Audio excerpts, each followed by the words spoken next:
काही पिल्लांच्या पोटातील जंत हे बाहेर पडतील, अंडे असतील ते बाहेर पडतील. पिल्लांच्या शरीरावरती तुम्हाला जर काय बाहेरचं असेल, मग ते गोचिड असतील किंवा पिसवा असतील वगैरे, तर ह्या सर्व नाहीशा झालेल्या दिसतील. म्हणजे एकाच जंतनाशकामध्ये काय करायचं ते मी साधं आणि सोपं सांगितलं. म्हणजे इथपर्यंत गोष्टी तर सर्वांच्या लक्षात आलेल्या असाव्यात.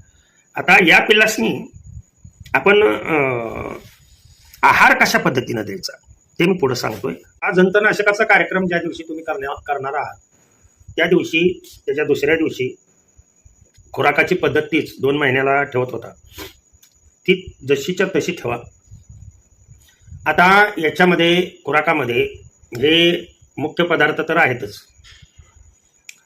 जे दुसऱ्या महिन्यामध्ये मी सांगितलेले आहेत. आता 10 पिल्लांसाठी बघा, लिहून घ्या हे पदार्थ.